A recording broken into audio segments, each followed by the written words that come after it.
hapon ulit. Ako si Christine Joy Rasuelo, tumatakbo bilang kalihim ng ating block.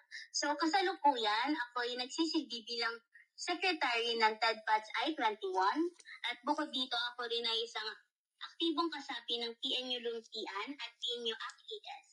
So, sa mga nagdaang taon na nag-aaral ako sa high school, hindi na nawala ang katagang sekretarya sa tabi ng aking ngalan.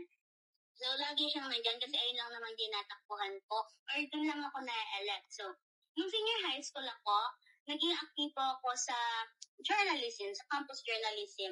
At 2 taon din na napili akong bilang kinatawan ng aming paaralan sa kategoryang pagsulat ng balita sa regionals and district competition ng journalism. So, bukod dito, nung grade 12, I was the vice president of our official school publication. Tapos nung grade 11 naman ako, naging kalihim din ako nung publication na yon.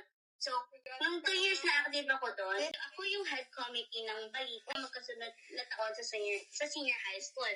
Sa kabilang dako naman sa classroom,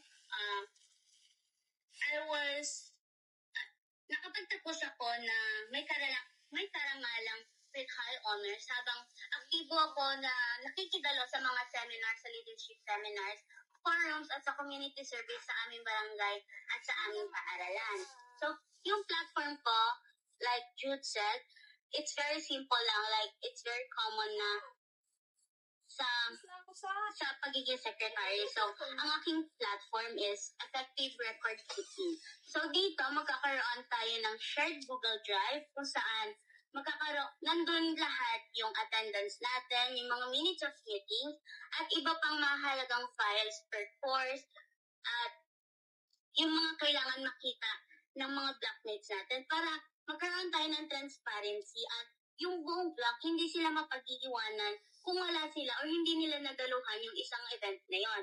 Pangalawa naman is yung effective communication. Dito, sa tulong ng mga officers at mga representative per course, magkakaroon tayo ng lingguhang rundown ng mga deadlines, activities, at mga upcoming events. So, sa ganitong paraan, lahat tayo ay updated at prepared sa mga dapat ng paghandaan at sa mga experience ko bilang secretary, campus journalist, at aktibong individual sa aking komunidad, I've always proven na I have the ability to serve with dedication and enthusiasm. So, mula sa pagiging class secretary at paghawak ng aming official publication, masasabi kong na-develop ko na ang mga skills na kailangan ko upang mapanatiling maayos, transparent, at well-informed ang ating blog. So, kahit na ganito yung, kahit na I have many experiences, I do believe na I do make mistakes because I'm not perfect naman.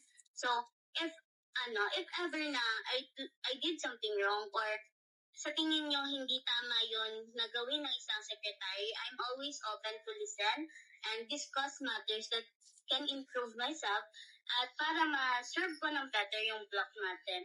So, as a secretary, if ever man na ma-elect ako as a secretary, hindi ko lamang sisiguraduhin na maayos ang records natin, but ako'y nangangako na ako'y mag-a-adapt at mag-grow alongside with our block. Yun lang, salamat. At sana maayos ko kayo makasama buong term na to at sa mga susunod na 3 pang taon. Yun lang, salamat ulit.